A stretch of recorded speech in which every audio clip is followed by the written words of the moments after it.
윤석열 대통령이 주요 공공요금에 대해 올해 상반기 최대한 동결 기조를 유지하겠다고 밝혔습니다. 윤 대통령은 공공재적 성격이 강한 통신금융업계에 대해서 고통부담에 자발적으로 참여할 필요가 있다고 압박했습니다. 튀르키예와 시리아 강진으로 인한 사망자가 4만 명에 육박했습니다. 200시간을 훌쩍 넘긴 기적 같은 구조 소식이 이어지고 있지만 일부 지역에선 구조 활동을 종료하고 건물 철거 작업에 들어갔습니다. 중국이 오는 18일부터 우리나라에 대한 비자 제한 조치를 철회하기로 했습니다. 지난 11일부터 우리 정부가 중국인에 대한 비자 제한을 앞당겨 정상화한 이후 내려진 상응 조치로 보입니다. 미국 미시간 주립대에서 벌어진 총기 난사 사건으로 숨지거나 다친 피해자들은 모두 재학생인 것으로 확인됐습니다.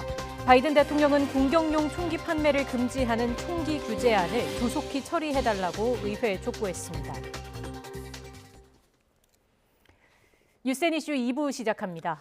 고물가와 고금리로 국민의 경제적 어려움이 커지는 가운데 윤석열 대통령이 도로와 철도 등 공공요금을 상반기에 동결하겠다고 밝혔습니다. 통신과 금융업계를 향해서는 물가 안정을 위한 고통 분담에 자발적으로 참여해 줄 것을 촉구했습니다. 비상경제 민생회의 모두 발언 직접 들어보시겠습니다. 도로, 철도, 우편 등 중앙정부가 관리하는 공공요금은 최대한 상반기 동결 기조로 운영을 하고 전기, 가스 등 에너지 요금은 서민 부담이 최소화되도록 요금 인상의 폭과 속도를 조절하고 취약계층을 더 두텁게 지원해 나갈 것입니다. 통신, 금융 분야는 공공재 성격이 강하고 과점 상태를 유지하고 있는 정부의 특허 사업입니다. 업계에서도 물가 안정을 위한 고통 분담에 자발적으로 참여할 필요가 있다고 생각합니다. 윤석열 대통령은 은행 통신업계에 실질적인 경쟁 시스템을 강화하라고도 지시했습니다. 윤 대통령은 오늘 회의에서 과점 체제인 은행과 통신업계 경쟁 시스템 강화를 위한 제도 개선을 관련 부처에 지시했다고 대통령실이 언론 공지로 전했습니다. 현재 과점 체제를 해소해서 과도한 통신 요금을 낮추고 최근 은행계의 성과급 잔치 등을 막겠다는 취지로 해석됩니다. 대통령실 관계자는 이에 대해서 과점을 개선하기 위해 통신과 은행업계 진입 장벽을 낮추는 방안 등 모든 개선 방안을 열어놓고 검토하라는 지시라고 설명했습니다. 지난달 원달러 환율 하락의 영향으로 수출 물가와 수입 물가가 3개월 연속 내림세를 이어갔습니다. 한국은행 자료를 보면 지난달 수출 물가 지수는 한 달 전보다 3% 하락했습니다. 낙폭은 지난해 12월 6.1%에서 3%로 축소됐지만 지난해 11월 이후 3개월 내리막이었습니다. 국내 물가에 직접 영향을 미치는 수입 물가 지수는 한 달 전보다 2.3% 내려 3개월째 하락세를 기록했습니다. 지난달 취업자가 1년 전보다 41만 1,000명 늘어나는데 그쳤습니다. 기저효과와 경기 둔화, 인구 감소가 겹치면서 취업자 증가 규모는 8개월째 줄어서 22개월 만에 가장 낮은 수준으로 떨어졌습니다. 통계청이 발표한 고용 동향에 따르면 지난달 취업자 수는 2,736만 3천 명으로 지난해 같은 달보다 41만 1,000명 늘었습니다. 이는 재작년 3월 31만 4천 명 이후 가장 작은 증가폭입니다. 미국의 지난달 소비자 물가 상승률이 예상보다 높게 나왔습니다. 이에 따라 미국이 예상보다 더 오래 긴축을 유지할 것이라는 전망이 나오고 있습니다. 김원배 기자의 보도입니다. 미국 노동부는 지난달 소비자 물가 지수가 지난해 같은 달보다 6.4% 상승했다고 발표했습니다. 이는 전문가들의 전망치 6.2%를 웃도는 것입니다. 또 한 달 전인 지난해 12월보다는 0.5% 올라 전문가들의 예상치 0.4%를 상회했습니다. 그리고 지난해 12월의 상승률 0.1%보다 상승폭이 크게 확대됐습니다. 미국의 소비자 물가지수는 지난해 6월 9.1% 올라 41년 만에 최고의 상승률을 기록한 후 7개월 연속 상승세가 둔화했지만 지난달에는 둔화세가 느려졌습니다. 지난달 미국의 소비자 물가 상승률은 한 달 전인 지난해 12월의 상승률 6.5%보다 0.1%포인트 낮아지는 데 그쳤습니다. 미국 언론들은 물가 상승세가 예상보다 올해 고착화할 가능성을 보여준 것으로 분석하면서 연준의 추가 금리 인상 가능성에 무게를 실었습니다. 당초 시장에서는 연준이 3월에 기준금리 인상을 마무리하고 하반기 중 금리 인하로 전환할 가능성을 기대했습니다. 그러나 물가 상승세가 장기화될 가능성을 고려할 때 3월 이후 최소 한 차례 더 금리 인상이 유력하다는 관측이 나오고 있습니다. So the services sector really, except for housing services, pardon me, is not really showing any disinflation yet. So our message really was this process is likely to take quite a bit of time. It's not going to be, we don't think, smooth. It's probably going to be bumpy. 소비자 물가 상승률이 예상을 웃돌았다는 발표에 다우지수는 하락했습니다. 그러나 나스닥은 상승세로 마감했습니다. 나스닥에서 전기차 업체 테슬라와 인공지능 반도체 설계 회사인 엔비디아 등이 강세를 보였습니다. YTN 김원배입니다. 네, 조금 전에 들어온 소식입니다. 강원도 춘천에 사는 초등학생 11살 이모 양이 실종 신고가 접수된 지 닷새 만에 충북 충주에서 무사히 발견됐습니다. 이 양은 지난 10일 늦은 오후 택시를 타고 춘천 시외버스 터미널로 이동해서 서울로 가는 버스를 탔습니다. 네, 휴대전화 신호는 서울 송파구 잠실역 인근에서 끊어졌고 이후 소셜미디어 활동 등도 전혀 없는 것으로 전해졌었는데요. 실종 신고 닷새 만에 충북 충주에서 무사히 발견이 됐다는 소식이 들어왔습니다. 자세한 내용은 또 이어지는 뉴스에서 전해드리겠습니다. 다음 소식입니다. 조 바이든 미국 대통령은 1월 소비자 물가지수 발표에 자신의 경제정책 성과를 부각하며 공화당을 비판했습니다. 바이든 대통령은 현지 시각 14일 성명을 내고 인플레이션이 7개월 연속 하락하고 있는 게 확인됐다며 각 가정과 사업체의 희소식이라고 말했습니다. 또 휘발유 가격이 하락하고 1969년 이후 최저 실업률을 기록하고 있다며 꾸준하고 안정적인 성장으로 전환하기 위해 해야 할 일이 더 많다고 강조했습니다. 크리스탈리나 게오르기에바 국제통화기금 총재는 전 세계적인 물가 오름세가 진정되고 있다고 밝혔습니다.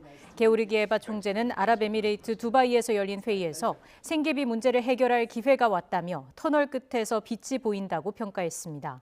국제통화기금도 지난달 보고서에서 올해 세계 소비자 물가 상승률이 6.6%로 낮아지고 내년에는 4.3%까지 떨어질 것으로 내다봤습니다. 이렇게 미국의 소비자 물가 지수가 예상보다 높게 나오면서 올해 말쯤에는 기준금리가 떨어질 거라고 예상했던 낙관론이 힘을 잃고 있습니다. 금리 정점이 높아질 가능성도 거론됩니다. 오늘 아침 YTN에 출연한 경제 전문가의 이야기 들어보겠습니다. 그래서 여전히 물가가 추세적으로도 상승세가 꺾이고는 있으나 그 꺾이는 속도가 시장에서 예상한 것만큼 빠르지는 않다. 그 말인즉슨 미 연준 내에서 시장에서는 금리 인상도 다음번에 마지막으로 베이비 스텝 0.25%포인트 인상하는 것으로 그치고 그래서 최종 금리가 상당 기준으로 5%에 멈춘 다음에요. 그다음에 낙관적으로 보는 경우에는 올해 안에 연말쯤에 이제 금리를 낮추는 것이 아니냐 이런 전망도 했었었는데요. 금리를 낮출 가능성은 사실상 사라졌다고 보이고요. 그다음에 시카고 상품거래소 페드 와치에 따르면 상당 기준으로 5%가 아니라 6월 달까지 이제 베이비 스텝 3번에 걸쳐서 3월에 한 번, 5월에 한 번, 6월에 한 번 이래서 무려 5.5%까지도 인상할 가능성이 점점 커지고 있는 상황입니다. 대장동 개발 비리 의혹을 수사하는 검찰이 조만간 민주당 이재명 대표의 구속영장 청구 여부를 결정하기로 했습니다. 서울중앙지검 관계자는 지금까지 진행된 수사와 앞서 2차례 진행된 조사 결과를 종합적으로 검토해 금년간 구속영장 청구 여부를 포함한 추가 수사 절차나 방식을 결정할 예정이라고 밝혔습니다. 추가 소환 조사와 관련해서는 진술 태도나 수사 경과를 종합했을 때 필요성이 크지 않을 거로 판단하고 있다고 설명했습니다. 민주당 이재명 대표가 윤석열 정권 스스로를 위해서라도 김건희 여사에 대한 특검이 필요하다고 거듭 압박했습니다. 국민의힘 정진석 비대위원장은 물타기용 억지 논리라고 맞받았습니다. 관련 내용 들어보겠습니다. 특검을 통해서 수년간 이어지는 소모적 논쟁들을 이번 기회에 확실하게 정리해야 합니다. 국민적 의혹사안 해결은 특검에 맡기고 이제 모든 역량을 민생 경제에 살리기에 집중할 것을 당부드립니다. 특검을 끝까지 거부하면 관련 의혹이 내내 꼬리표처럼 따라다니지 않겠습니까? 정권의 도덕적, 법적 정당성에 큰 부담이 될 수 있습니다. 정권 스스로를 위해서도 특검이 필요하다라는 말씀을 드립니다. 김건희 여사 특검 얘기 나오잖아요. 좀 어떻게 보십니까? 그래서 저희들이 상식적으로 이해하기로는 지금 소위 이재명 대표 문제에 물타기를 하기 위해서 무리하게 너무 오랫동안 같은 주제를 가지고 억지 논리를 지금 하고 있다라고 보고 있어요. 더불어민주당과 정의당이 김건희 여사 의혹 등 현안과 관련해 국회 운영위원회를 열자고 여당에 촉구했습니다. 더불어민주당 이수진 원내대변인은 서면 브리핑을 통해 민주당과 정의당 소속 운영위원 17명은 오는 17일 운영위 전체 회의 개최를 공식 요구했다고 밝혔습니다. 쌍방울그룹의 대북송금 의혹을 수사하는 검찰이 이화영 전 경기도 평화부지사를 불러 대북송금의 대가성이 있었는지 확인하고 있습니다. 수원지방검찰청은 오늘 오전 10시쯤부터 이 전 부지사를 외국환거래법 위반 혐의 피의자 신분으로 소환해 조사하고 있습니다. 변호를 맡은 현근택 변호사는 조사에 입회하기 전 기자들을 만나 이 전 부지사는 기본적으로 쌍방울의 대북송금에 관여한 적이 없다는 입장이라고 강조했습니다. 국민의힘 당권 경쟁이 과열되는 가운데 이준석 전 대표와 친윤계 의원들 사이의 대리전도 치열해지고 있습니다. 이 전 대표는 자신을 연탄가스에 비유한 것에 대해 이렇게 응수했습니다. 오늘 아침 인터뷰 들어보겠습니다. 하여튼 저는 저 연탄가스라고 하니까 고마운데 제가 연탄가스 싹 피우니까 그 오만 바퀴벌레들 못 참고 튀어나오는 거에 대해서 참 긍정적 역할을 하고 있다 봅니다. 올라오니까 슬슬 이제 불안감을 느끼는 거죠, 이제. 왜냐면은 이렇게 말씀드릴게요. 절대 개혁 성향의 당원들 같은 경우에는요. 단 한 표도 김기현은 안 갈 겁니다. 튀어나오는 그 분들도 보면은 김정재, 유상범 이런 분 튀어나오면은요. 이분들 굉장히 싫어하는 분들이 개혁 성향의 당원들입니다. 제가 있잖아요. 그때 옛날에 그 윤핵관도 보면은 윤핵관 중에 예를 들어서 장제원 의원이 말 많이 하는 거 보셨나요? 뭐 필요할 때 하시죠. 필요할 그렇죠. 때. 그러면 보통 이제 제가 그때 구분했을 때 윤핵관과 윤핵관 호소인이 있다 이렇게 얘기했는데 원래 호소인류가 제일 밉상입니다 보면은. 왜냐면 말을 계속 해야 되거든요. 호소를 해야 되니까. 국민의힘 전당대회에서 윤석열 대통령이 명예대표를 맡을 수도 있다는 보도가 나왔습니다. 당정 분리냐, 당정 일체냐를 놓고 논쟁이 있는 가운데 나온 이야기입니다. 일단 친윤계는 이런 반응을 보였습니다. 이철규 의원의 발언입니다. 누가 말씀하셨는지 모르지만 이 명예 당원을 할 수 있다 이런 보도가 나왔는데 어떻게 생각하시는지 한 말씀 하세요. 누가 말씀하셨는지 모르지만 뭐 가능한 얘기고요. 당과 대통령이 같은 방향을 보고 가야지. 지금까지 당정 분리론이라는 게 좀 잘못됐던 것 같아요. 대선 때 대선 후보와 당권을 가진 분이 당 대표가 분리된다는 취지로 당정 분리론이 나왔던 것이지. 집권 여당이 대통령과 당이 다른 목소리를 낸다면은 집권 여당이라고 말할 수가 있겠습니까? 선거 당시에 국민들께 약속을 했잖아요. 그것은 후보 개인의 약속이기도 하지만은 당의 공적 약속입니다. 그러한 공약을 지키기 위해서는 정부와 대통령과 그다음 우리 당이 같은 방향을 보고 나갈 수 있도록 함께 소통하고 하자는 이야기로 받아들이겠습니다. 여당이어도 입법부의 역할을 해야 한다는 목소리가 여전합니다. 당정 관계가 수직적으로 되면 국회는 용산 출장소가 될 거라는 우려도 나옵니다. 천하람 후보의 이야기 들어보시겠습니다. 저도 솔직히 좀 이해하기가 어렵습니다. 이 명예 당대표 이런 게 과연 무슨 의미가 있는지 잘 모르겠고요. 당이라고 하는 것은 대통령보다 스펙트럼이 오히려 넓어야 됩니다. 그렇잖아요. 우리가 민심을 온전히 담아야 된다라고까지 가지 않더라도 저희가 80만 당원 정도 되면은요. 당원들의 생각도 매우 다양합니다. 입법부의 역할이 뭡니까? 행정부와 협력하는 것도 있지만 감시하고 견제하는 부분도 있는 것이거든요. 그럼 여당 우리 또 그러면 용산 출장소 만들 겁니까? 저는 대통령과 당연히 협력하고 같이 또 도울 부분 도와야 되겠지만은 그것이 대통령의 어떤 방향에는 국민의힘 의원들은 결코 반대는 안 돼라고 하는 억압적인 방식으로 이루어져서는 안 된다. 국민의힘 차기 당대표 후보들이 오늘 첫 TV토론회에서 맞붙습니다. 김기현, 안철수, 천하람, 황교안 후보는 오늘 오후 TV조선이 주최하는 국민의힘 당대표 후보자 토론회에 참석합니다. 토론회는 한 후보가 다른 후보들을 지목해 묻고 답하는 주도권 토론과 정치 현안에 대한 입장 설명, 그리고 부정 여론에 대한 후보별 답변 등으로 구성되며 1시간 40분 동안 진행될 예정입니다.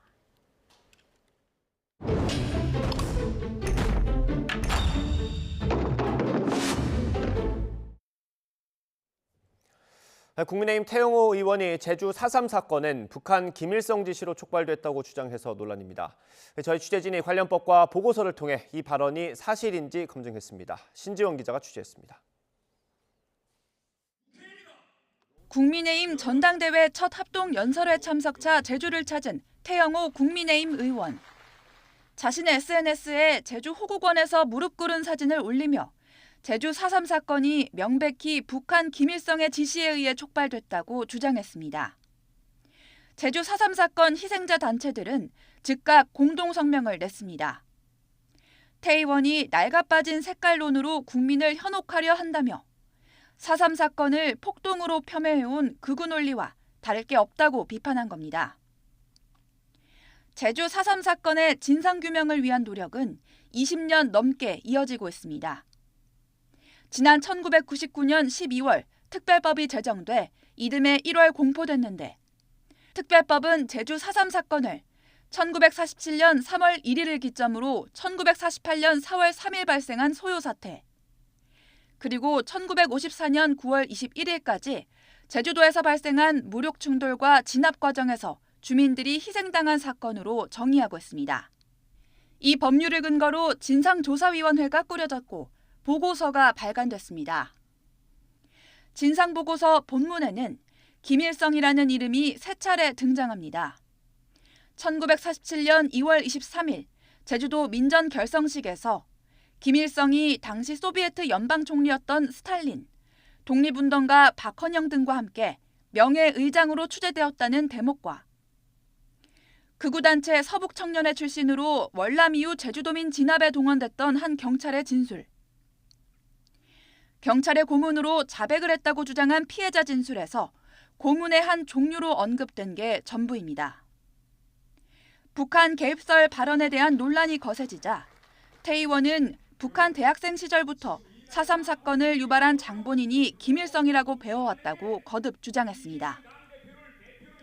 그러나 우리나라 특별법에 근거한 진상조사 보고서 어디에도 김일성 지시로 4.3 사건이 시작됐다는 내용은 없습니다.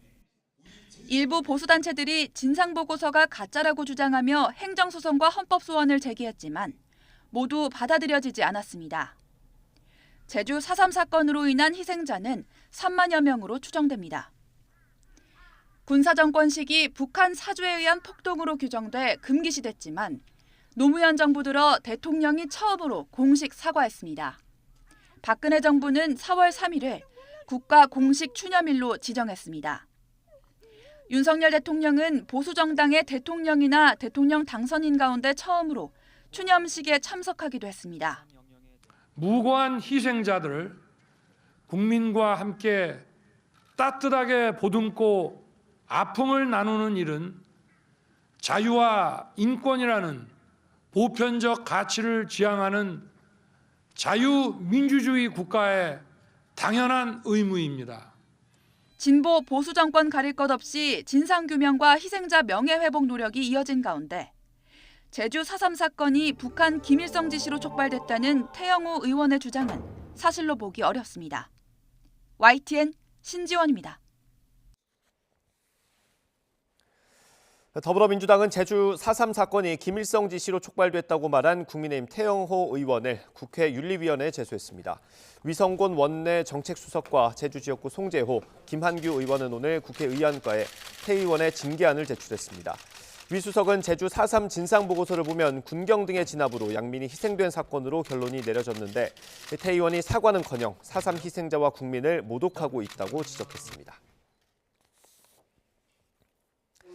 오영훈 제주지사는 4.3 망언을 하는 태영호 의원을 국민의힘이 제명해야 한다고 주장했습니다. 오 지사는 태 의원이 제주 4.3은 김일성 지시에 따라 촉발한 거라는 망언을 이어가며 4.3을 폄훼하고 있다며 이같이 말했습니다. 한국국제협력단 코이카는 외교부 산하에서 개발도상국과의 협력 사업을 맡은 곳입니다. 앞서 국정농단 사태에 연루된 데 이어 이번에는 전 상임이사가 비리로 구속됐습니다. 외부 출신 임원들의 일탈이 잇따르면서 조직의 독립성과 투명성을 강화해야 한다는 목소리가 커지고 있습니다. 김철희 기자가 취재했습니다. 지난 2016년 5월 박근혜 정부는 차를 타고 아프리카를 돌며 보건과 문화 서비스를 제공한다는 코리아 에이드를 시작했습니다. 그런 이제 빈곤 퇴치와 관련된 개발협력 분야에서 우리 한국이 아주 그 독특하게 잘할 수 있는 이런 교량 역할. 당시 표면적으로 프로그램을 주도한 건 한국국제협력단 코이카. 그러나 사업의 핵심엔 국정농단의 주범 최소원 씨가 실소유한 미르 재단이 있었습니다. 또 최 씨가 코이카 이사장 임명 과정에 개입한 사실도 확인되면서 권력에 휘둘리기 쉬운 코이카의 구조적 한계가 함께 부각됐습니다. 외교부 산하에 있는 데다 정부 예산을 받아 사업을 수행하다 보니 외부의 입김에 취약할 수밖에 없다는 겁니다. 이에 따라 2018년 2월 코이카는 혁신위원회를 꾸려 노동이사제 도입 등을 해법으로 내놨습니다. 다양한 사건이 있었습니다. 이런 일이 되풀이되지 않도록 하지만 혁신위가 발표한 변화는 더디게 진행되고 있습니다. 노동이사 선임은 지난달에야 마무리됐는데 그마저도 한 명뿐이라 의결권이 거의 없습니다. 심지어 혁신위 간사를 맡았던 상임이사 송모 씨는 인사를 대가로 금품을 받은 혐의로 구속됐습니다. 송 씨는 문재인 전 대통령 이사로 활동했던 시민단체 출신으로 이른바 낙하산으로 분류되던 인물. 또 송 씨의 비리 의혹과 함께 송 씨가 추진하던 코이카 혁신 역시 사실상 실패했다는 평가가 나옵니다. 전문가들은 노동이사제의 실효성부터 확보해야 한다고 조언합니다. 불안, 우려의 시각을 좀 우리가 불식시켜 나가는 가운데 제도적으로 좀 더 확대도 하고 그리고 역할이나 수적으로나 보완이 될 수가 있지 않을까 생각합니다. 한 해 코이카가 주무르는 예산이 1조 3천억 원이 넘는 만큼 인사 투명성을 높여야 한다는 목소리도 꾸준히 제기됩니다. 임원 추천위원회 명단이나 회의록 공개 등이 방안으로 거론됩니다. YTN 김철입니다. 김학의 전 법무부 차관에 대한 불법 출국 금지 논란과 관련해 오늘 법원의 첫 판단이 나옵니다. 서울중앙지방법원은 오늘 오후 직권남용 혐의 등으로 재판에 넘겨진 이광철 전 청와대 민정비서관과 이규원 검사, 차규근 전 법무부 출입국 본부장에 대한 선고 공판을 진행합니다. 또 불법 출국 금지 사건 수사를 못하도록 외압을 행사한 혐의로 재판에 넘겨진 이성윤 전 서울고검장에 대해서도 1심 판결이 내려집니다.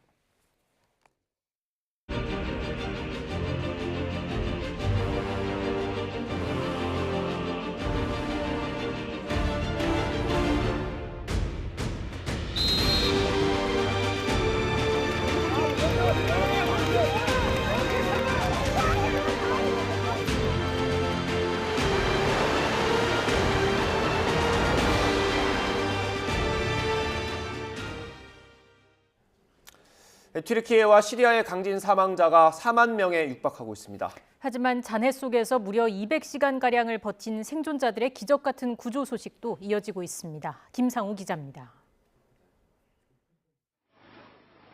65살 남성과 어린 소녀가 형체를 알아볼 수 없는 건물 잔해 속에서 무려 208시간 만에 극적으로 구조됩니다. 이른바 생존 골든타임 72시간을 넘겨도 한참 넘긴 200시간가량 갇혔다 구조된 기적 같은 생還소식은 곳곳에서 이어졌습니다. 204시간 만에 구조, 205시간 만에 구조, 대지진의 잔해 속에 매몰됐다 구조된 생존사를 바꿔 써야 할 정도입니다.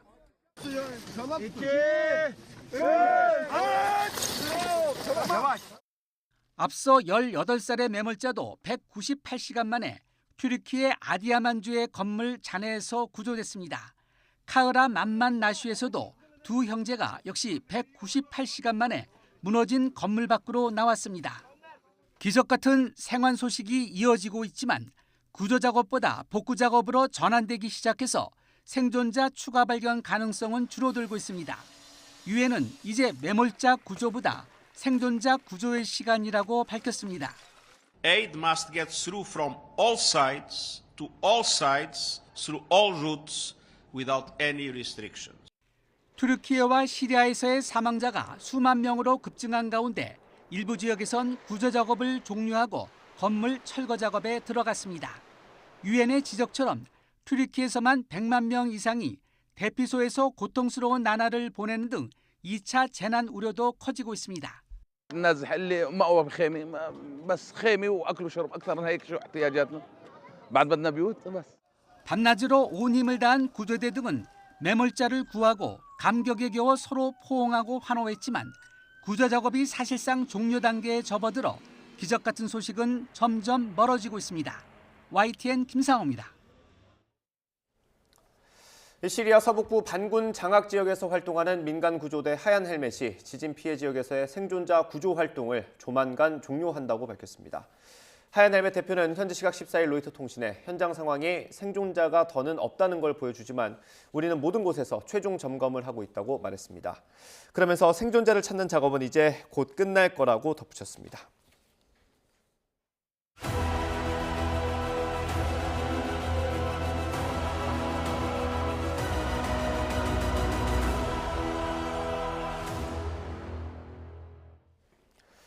보금자리가 송두리째 사라진 지진 피해 현장에도 새로운 희망이 피고 있습니다. 거동이 불편한 소녀는 이재민 텐트촌에서 생활하면서도 꿈을 잃지 않았고 잔해 밑에서 구조된 또 다른 소녀는 붕대를 칭칭 감고도 미소를 잃지 않았습니다. 임성재 기자가 만나봤습니다. 제가 나와 있는 곳은 튀르키예 동남부 지역 오스마니에주에 있는 이재민 텐트촌입니다. 놀이공원 주차장에 마련된 곳인데 텐트 380여 개 동이 설치됐습니다. 취재진이 이재민을 만나보니 어려운 환경 속에서도 모두 희망을 잃지 않는 모습이었습니다. 태어날 때부터 장애가 있어 휠체어에서 생활하는 17살 소녀 쉐이파. 지진 당시 붕괴 위험이 있는 집을 아버지 어머니와 함께 가까스로 탈출했습니다. 이제 가족에게 주어진 건 좁은 방 한 칸뿐입니다. 화장실 한번 가기도 벅찬 생활이 이어지고 있습니다. 하지만 환경을 탓하기보단 가족과 함께 지낼 수 있다는 게 다행이란 생각도 듭니다. Hemen uyuyorduk zaten. Hemen sallanınca dışarıya kaçtık. Hemen tek sandalyeye falan bindik. Hemen aceleyle çıktık. Yoksa bina belki üstümüze bile yıkılabilirdi. Her şeyi veriyorlar, yardım ediyorlardı. Geceleri biraz sadece soğuk. 평소 홈스쿨링을 받으며 품어온 꿈도 포기하지 않았습니다. Eğitim görüyordum. Evet evde görüyordum ben ders zaten. Avukat olmayı düşünüyorum. Evet isterim. Evet. 잔해에서 구조된 생존자들이 생사를 오가며 치료받는 병원에서도 작게나마 희망은 피어오릅니다. 건물 잔해에 깔리며 머리와 팔다리를 크게 다친 17살 소녀에게 지진 당일은 떠올리기 싫은 기억입니다. 온몸에 붕대를 감았고 거동도 불편합니다. 그나마 다행인 건 의식을 회복해 다시 아버지를 볼 수 있게 됐다는 점. 아버지도 딸의 첫 수술이 잘 마무리돼 감사할 따름입니다.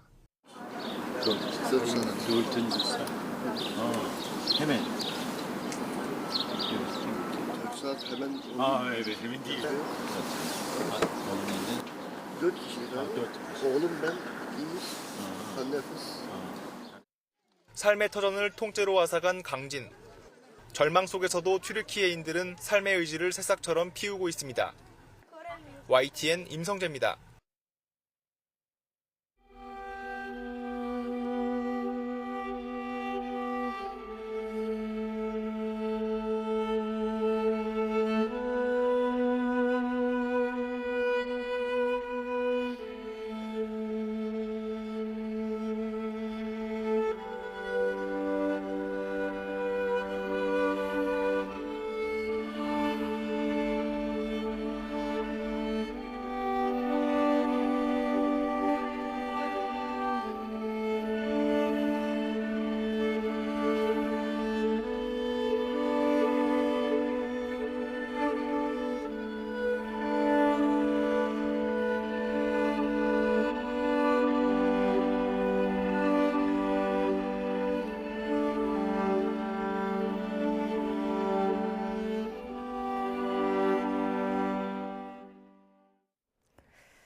국내 코로나19 신규 확진자 오늘은 14,000여 명을 기록했습니다. 취재기자 연결해서 알아보겠습니다. 김현아 기자. 네, 사회 2부입니다. 네, 발생 현황 자세히 정리해 주시죠. 네, 오늘 0시 기준 확진자는 14,957명입니다. 지난주 대비 3,000명 가까이 줄어서 수요일 기준으로는 지난해 6월 29일 이후 33주 만에 최소를 기록했습니다. 위중증 환자는 17명 줄어서 228명, 사망자는 24명입니다. 중국발 단기 체류 입국자 가운데 양성자 역시 2명에 그쳐서 누적 확진율이 6.7%로 하락했습니다. 코로나19 유행 안정세는 데이터로도 확인됐습니다. 중대본은 지난주 주간 확진자 수가 10만 명 아래로 내려왔고 감염 재생산 지수가 0.81로 6주 연속 1 미만을 유지했다고 밝혔습니다. 일평균 확진자는 36%, 신규 위중증 환자도 28% 감소하면서 주간 신규 위험도는 전국 모두 4주 연속 낮은 수준을 유지했습니다. 다만 중증 화요율과 치명률이 각각 0.1%포인트 안팎으로 소폭 증가해서 우려를 남겼습니다. 방역당국은 고위험군에 대한 치료제 처방률과 예방접종률을 높일 필요가 있다며 이달 말까지 치료제 담당 약국을 현재 3,200여 곳에서 6,000여 곳으로 확대하고 위치정보 서비스를 제공해 먹는 치료제에 대한 접근성을 강화하겠다고 밝혔습니다. 지금까지 사회 2부에서 YTN 김연아입니다. 중국이 우리나라에 대한 비자 제한 조치를 철회하기로 했습니다. 주한 중국 대사관은 홈페이지를 통해 오는 18일부터 방문, 상업무역, 일반 개인 사정 등의 사유로 중국에 가는 한국 국민의 단기 비자 발급을 재개한다고 밝혔습니다. 이번 조치는 지난 11일부터 우리 정부가 중국인에 대한 비자 제한을 앞당겨 정상화한 뒤에 내려진 상응 조치입니다. 음식 먹는 걸 거부하는 거식증 환자가 해마다 늘고 있습니다. 거식증 환자의 사망 위험률은 일반 인구보다 6배나 높지만 스스로 의지가 없으면 치료도 쉽지 않아서 주변의 도움이 더 중요합니다. 김다영 기자가 보도합니다. 마른 몸매가 되고 싶어 2년 전 다이어트를 시작한 23살 A씨.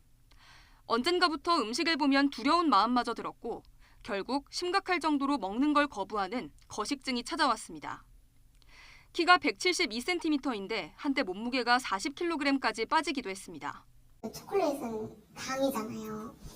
다 살로 붙을 것 같고 다 뱃살로 갈 것 같고 이거 먹으면 막 2kg씩 찔 것 같고 그런 무서움에 먹고 울었었던 것 같아요. 지난 2021년 기준 우리나라에서 거식증 환자는 2,200여 명으로 5년 전과 비교해 30% 넘게 늘었습니다.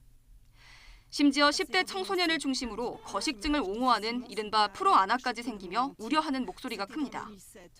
정신질환 가운데 사망에 이를 확률이 가장 높은 거식증의 위험성을 간과하는 겁니다. 전문가들은 거식증은 환자 스스로 고치겠다는 의지가 없으면 치료도 쉽지 않다며 어떤 질환보다도 주변의 도움과 정서적 지지가 필요하다고 강조합니다. A씨도 회원 3만여 명이 모인 거식증 환자 카페에서 비슷한 고민을 하는 친구를 만나 조금씩 먹는 양을 늘려나가는 연습을 했습니다. 다른 사람의 거식증 극복기를 SNS를 통해 접하는 건 역시 동기부여에 큰 힘이 됐습니다. 결혼을 하기로 약속한 남성분이 계신데 말을 못했대요. 모혈경이라고. 근데 이제 그분 또 결혼을 해서 행복한 가정을 꾸리고 싶으니까 이제 극복하기로 마음을 먹었고. 심리 상담과 치료를 통해 음식을 거부하게 된 근본적인 이유가 드러나기도 합니다. 음식을 보면 돌아가신 어머니가 생각난다거나 뚱뚱하다고 놀림을 받았던 기억이 떠오르는 등 아픈 과거가 거식증의 원인이 된 경우가 많습니다. 따라서 주변인들도 생활 습관에 대해 쉽게 충고하려 들지 말고 환자가 처한 상황을 이해하기 위해 노력하는 게 중요합니다. 어느 정도는 조금은 지켜봐줘야 되는 그런 시기가 분명히 있어요. 조급함을 조금은 내려놓으시는 것이 우선은 좀 도와주는 첫 번째 지름길인 것 같아요. 무엇보다 함부로 자가 진단을 내리는 대신 정신건강의학과 전문의를 찾아 제대로 된 진료를 받고 필요하면 입원 치료도 병행해야 한다고 전문가들은 지적합니다. YTN 김다현입니다. 아동학대를 조기에 발견하기 위해 정부가 장기 미인정 결석 학생의 안전 상태를 전수점검합니다. 교육부와 보건복지부, 경찰청은 오는 3월과 4월 2달 동안 장기 미인정 결석생 등 학대 피해 우려 아동을 전수조사하고 관련 매뉴얼을 강화하기로 했다고 밝혔습니다. 미인정 결석생은 합당한 사유 없이 학교에 나오지 않는 학생들로 가출했거나 홈스쿨링 등 비인가 교육시설에서 공부하는 경우 등이 해당합니다. 서울 광진구에 있는 화양초등학교가 지역 학령 인구 감소로 다음 달 폐교됩니다. 서울 시내 초등학교가 통폐합하는 건 이번이 4번째입니다. 1983년에 개교한 화양초는 2011년 이후 학생 240명 이하의 소규모 학교로 운영되다가 지난해에는 전교생이 84명으로 줄었습니다.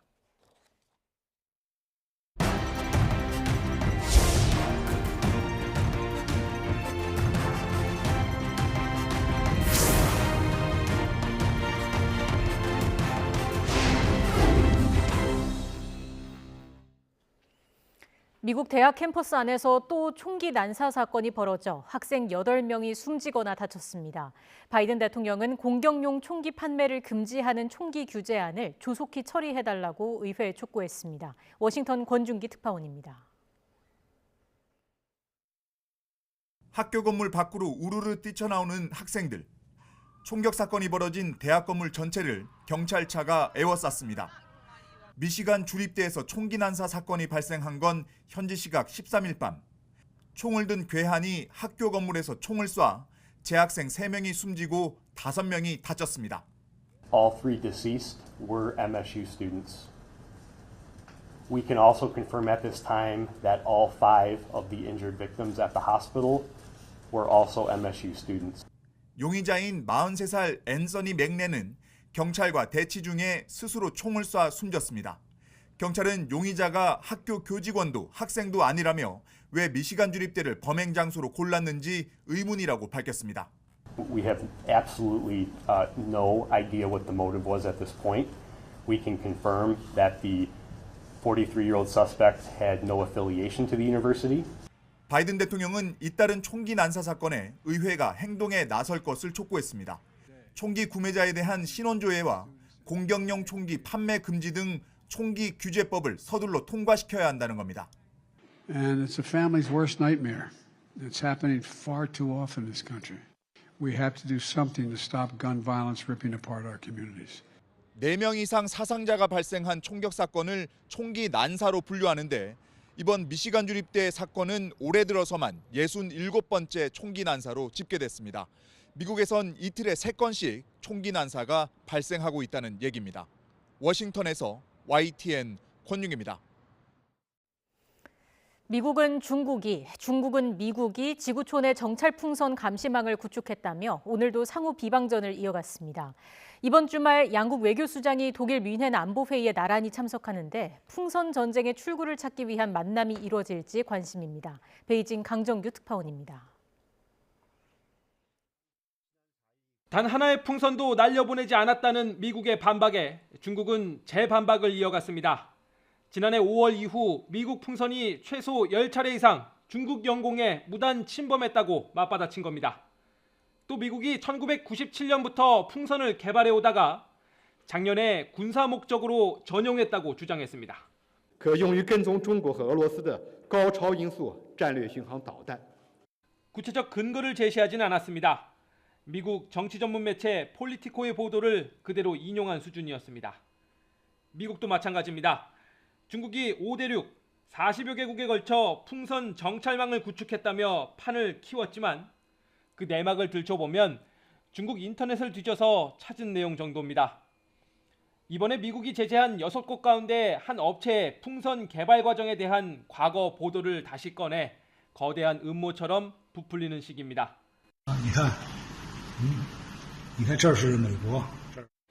미국과 중국의 비난전이 가열되는 가운데 양국 외교수장이 뮌헨 안보회의에 나란히 참석합니다.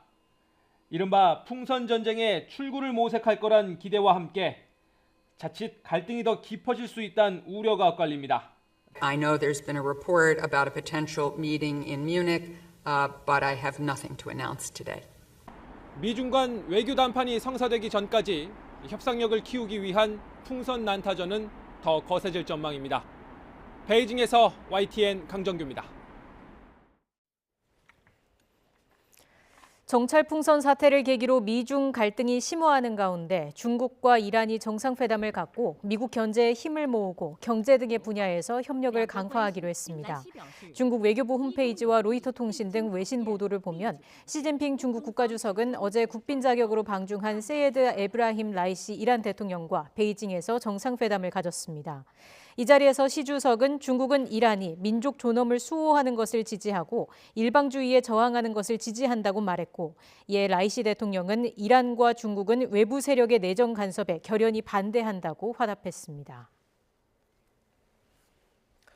북한 관영 매체 조선중앙통신은 김정은 국무위원장이 어제 군인 지원 공로자들인 원군 미풍 열성자들과 기념사진을 찍고 강력한 국방력 건설을 강조했다고 보도했습니다.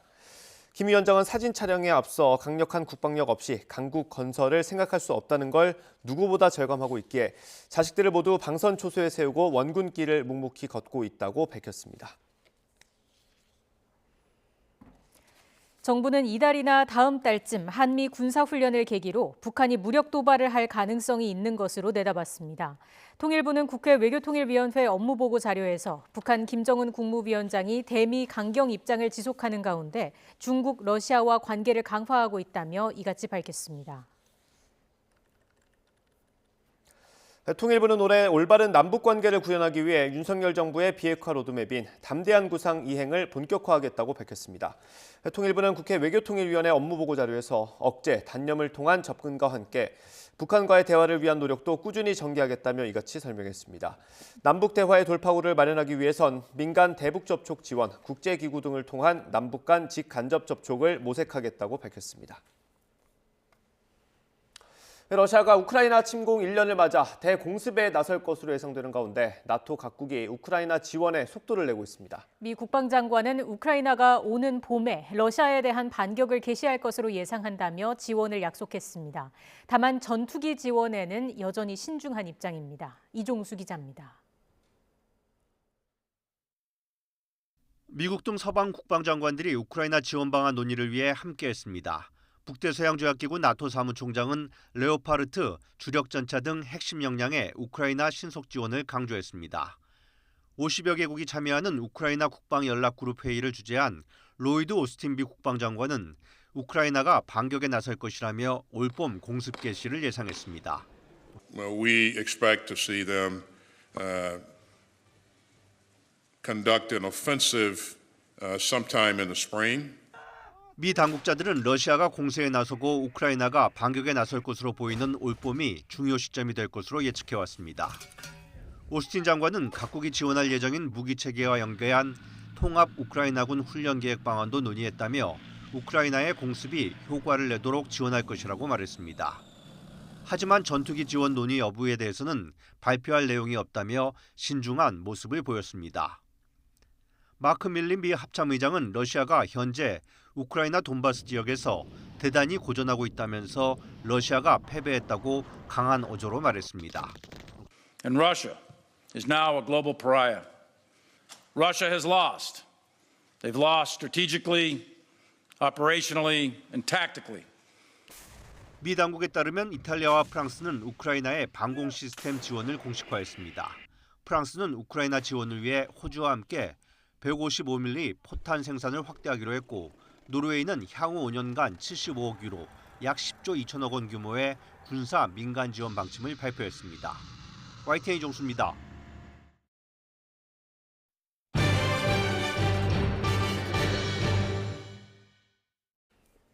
미국의 위성 인터넷 업체 스페이스X의 통신 위성 행렬이 스페인에서 포착돼 관심을 끌고 있습니다. 13일 로이터 통신의 보도에 따르면 이날 초저녁 무렵 스페인 마드리드 상공에서 일렬로 비행하는 스타링크 위성들이 포착됐습니다. 포착된 위성들은 전날 미국 플로리다주 케이프 커네버럴 우주기지에서 발사된 저궤도 위성으로 모두 55개입니다. 이들 위성들은 발사 이후 서서히 예정된 궤도에 안착하게 되며 초저녁 밤하늘에서 지평선에서 오는 햇빛에 반사돼 밝게 보입니다. 스페이스X는 현재 3,600개의 통신 위성을 쏘아 올렸고 2020년대 말까지 42,000개의 위성을 확보해 초고속 인터넷을 제공한다는 계획입니다. 강원도 춘천에서 집을 나선 이후 서울 송파에서 연락이 끊겼던 초등학생 5학년 11살 이모 양이 무사히 발견됐습니다. 경찰은 오늘 오전 실종된 이 양을 충북 충주시 소태면에 있는 한 공장 인근에서 발견했다고 밝혔습니다. 발견 당시 이 양은 신원이 확인되지 않은 50대와 함께 있었던 것으로 알려졌으며 건강은 양호한 상태지만 심리적으로 불안감을 호소하는 것으로 전해졌습니다. 경찰은 납치 등 범죄 혐의를 조사하고 있으며 현재 이 양을 춘천으로 데리고 오는 중이라고 밝혔습니다. 이 양은 지난 10일 오후 강원도 춘천에 있는 집에서 혼자 나와 택시로 이동한 뒤 춘천 시외버스터미널에서 서울로 가는 버스를 탔으며 송파구 잠실 일대에서 연락이 끊어졌습니다. 서울은 구름만 많은 날씨 속에 공기도 깨끗합니다. 다만 한낮에도 찬바람이 간간히 불면서 쌀쌀한데요. 현재 서울 기온은 영상 6.5도로 어제 같은 시각보다 조금 높습니다. 당분간은 이렇게 예년 이맘때 겨울 추위가 이어질 것으로 보이니까요. 옷차림과 건강관리에 각별히 신경 써주시기 바랍니다. 서울과 달리 동해안과 제주도에는 눈이 내리고 있습니다. 현재 레이더 화면을 보면 동해안에는 대설특보가 내려진 가운데 시간당 3cm 안팎의 눈이 이어지고 있는데요. 특히 대설경보가 내려진 경북 울진에는 21cm가 넘는 적설을 기록하고 있습니다. 오늘 저녁까지 경북 북부 동해안에 최고 10cm 이상, 영동에도 최고 8cm의 눈이 더 내리겠고요. 제주도에도 내일 낮까지 눈비가 이어지겠습니다. 눈이 내리는 지역에서는 가시거리가 짧아지고 도로가 많이 미끄러울 것으로 보이니까요. 교통안전에 각별히 유의하시기 바랍니다. 오늘 낮 동안에도 이맘때 겨울 추위가 이어지며 쌀쌀합니다. 서울과 대전 7도, 광주와 대구 6도로 어제와 비슷하거나 조금 낮겠습니다. 내일은 아침부터 오후 사이 수도권 등 중서부 지방에 빗방울이 떨어지거나 눈이 날리는 곳이 있겠고요. 다가오는 주말과 휴일에는 충청 이남을 중심으로 또 한 차례 비가 내릴 전망입니다. 오늘 동해안과 남해안, 제주도에는 바람이 강하게 불고 너울성 파도가 높게 일겠습니다. 해안가 접근을 자제하는 등 안전사고에 각별히 유의하시기 바랍니다. 지금까지 YTN 원희다입니다. 이상으로 뉴스앤이슈 마치겠습니다. 잠시 뒤에 더 뉴스가 방송됩니다. 시청해주신 여러분 고맙습니다.